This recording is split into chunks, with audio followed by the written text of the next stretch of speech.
হরে কৃষ্ণ। হিন্দু ধর্মীয় বিশ্বাসে একাদশী অত্যন্ত গুরুত্বপূর্ণ দিন হিসেবে বিবেচিত হয়।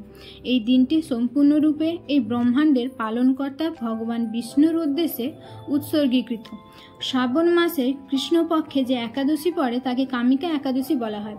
শ্রাবণ মাসে শ্রী হরির পূজা অত্যন্ত ফলপ্রসূ বলে মনে করা হয়। ধর্মীয় বিশ্বাস অনুসারে দরিদ্র, দুস্থ এবং অসহায় মানুষকে দান করলে এবং এই দিনে ভগবান নারায়ণের পূজা করলে ভক্ত মোক্ষ লাভ করেন। কামিকা একাদশী 2025 সালে এবং শুভ সময় 2025 সালে কামিকা একাদশী 21শে জুলাই পালিত হবে।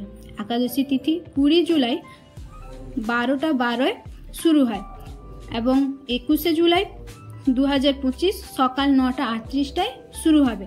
হিন্দু ধর্মের উদয় তিথি সূর্যোদয়ের সময় তিথিকে গুরুত্ব দেওয়া হয়েছে, তাই উদয় তিথি অনুসারে 21শে জুলাই কামিকা একাদশী পালন করা হবে। কামিকা একাদশী তাৎপর্য কথিত আছে যে কামিকা একাদশীতে উপবাস পালন এবং দরিদ্র, দুস্থ এবং অসহায় মানুষকে দান করলে একজন ব্যক্তি সকল ধরনের পাপ থেকে মুক্ত হন। চতুর্মাসে কামিকা একাদশী নিজস্ব একটি বিশেষ তাৎপর্য রয়েছে। বিশ্বাস অনুসারে এই একাদশী অশ্বমেধ যজ্ঞের সমতুল্য ফল দেয়। এই দিনে ভগবান বিষ্ণুর উদ্দেশ্যে তুলসী পাতা নিবেদন করা অত্যন্ত শুভ বলে বিবেচিত হয়।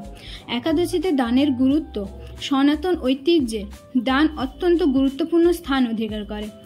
এটি কেবল মানবতার বিকাশের মাধ্যম নয়, বরং আধ্যাত্মিক উন্নতির একটি প্রধান মাধ্যম। দান মানে নিঃস্বার্থভাবে নিজের সম্পদ, সময় বা অন্যের সেবা প্রদান করা। বিশ্বাস করা হয় যে দান একজন ব্যক্তির পাপ ধ্বংস করে এবং পুণ্য আনে। দানের মহিমা বর্ণনা করে এমন অনেক শাস্ত্রীয় ধর্মগ্রন্থ রয়েছে। ভগবদ্গীতায় ভগবান কৃষ্ণ দানকে 3 প্রকারে ভাগ করেছেন: সাত্ত্বিক, রাজসিক এবং তামসিক। সাত্ত্বিক দান হলো সেই দান যা সঠিক সময়ে এবং স্থানে কোনো প্রতিদানের আশা না করে যোগ্য ব্যক্তিকে দান করা হয়। এই ধরনের দানকে সর্বোত্তম বলে মনে করা হয়।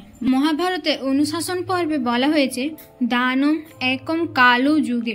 এর অর্থ হলো কলিযুগে দানই একমাত্র কাজ যা একজন ব্যক্তিকে পবিত্র ও উন্নত করতে পারে। সনাতন ধর্মে দানের গুরুত্ব কেবল ব্যক্তিগত উন্নতির মধ্যে সীমাবদ্ধ নয়, এটি সমাজের সামগ্রিক উন্নতি এবং কল্যাণের জন্য অপরিহার্য।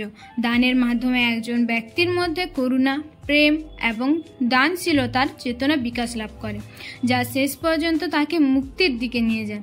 শ্রীমদ্ ভগবদ্গীতায় দানের গুরুত্ব উল্লেখ করার সময় বলা হয়েছে যজ্ঞ দানম তপ কর্ম ন তেজম কর্ম এব তৎ যজ্ঞ দানম তপশ্চৈব পাবনানি মনীষিণম।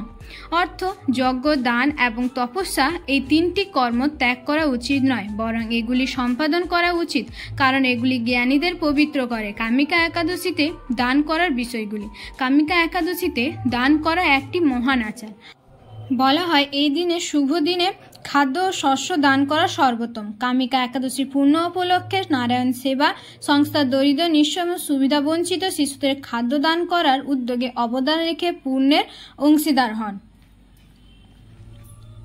ভিডিওটি যদি ভালো লেগে থাকে তাহলে চ্যানেলটি সাবস্ক্রাইব করতে ভুলবেন না।